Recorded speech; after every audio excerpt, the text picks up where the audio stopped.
The Bengals used their second round pick to replace one of their worst starters from last year's team, and in this video, I'll explain the one thing that he can do to be a massive upgrade over him.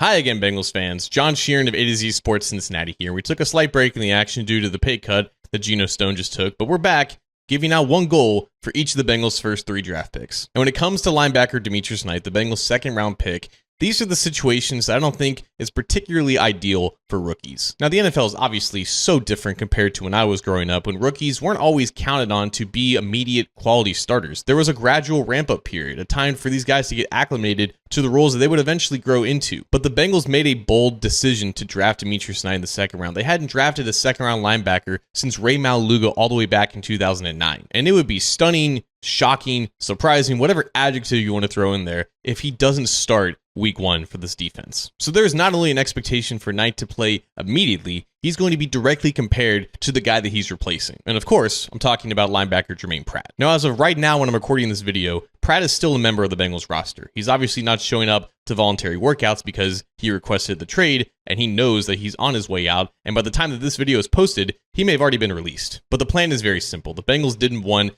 Germaine Pratt to be a part of this new look defense under Al Golden, so they decided to target his replacement very early in the draft, and Knight was the guy that they wanted. So the natural thing to do here is to give Knight a goal in an area where Pratt, let's just say, struggled last year. And that goal for me, assuming that Knight is a full-time starter this season, is to have 12 or fewer missed tackles. Now, anyone who watched the Bengals last year knows that missed tackles were a huge problem for the Bengals defense. It was arguably their biggest problem, and no one struggled with it more than Germaine Pratt himself. And I think that things really came to a head following the first Steelers game last year when Pratt missed several tackles and the defense was atrocious, and then he told reporters following the game that missed tackles weren't that big of an issue. At that point, I think we kind of saw the writing on the wall. But yeah, if you trust Pro Football Focus's tracking, he was responsible for 19 missed tackles last year, the most on the team, even more than Geno Stone. Now, as a stat itself, missed tackles are kind of weird. Some players have more opportunities to miss tackles than others, and some players who miss a lot of tackles still are really good players on defense. For example, Zach Bond, who was a Defensive Player of the Year finalist for the Philadelphia Eagles, he missed 23 tackles last year. Obviously, you want to minimize the number of missed tackles that you have, but sometimes you are out of position and it's not really fair to really put it on you. But when it came to Pratt last year, there were so many situations where he was just caught flat-footed, he was taking bad angles, and he was just not being productive in space. And out of all the ways that Demetrius Knight can be an improvement over Pratt, I think this is where he needs to shine. Diagnosing what's in front of him, clicking and closing, driving through tackles, that can provide such an upgrade compared to what the Bengals had last year. Now, the 12 missed tackle threshold for Knight is designed to be a little bit generous because going back to 2020,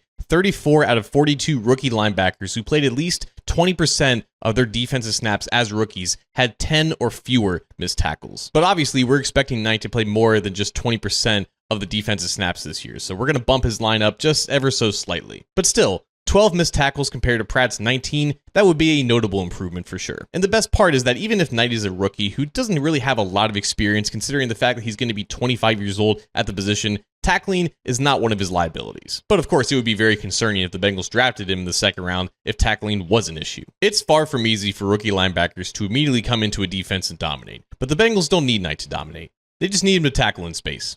And that he can do.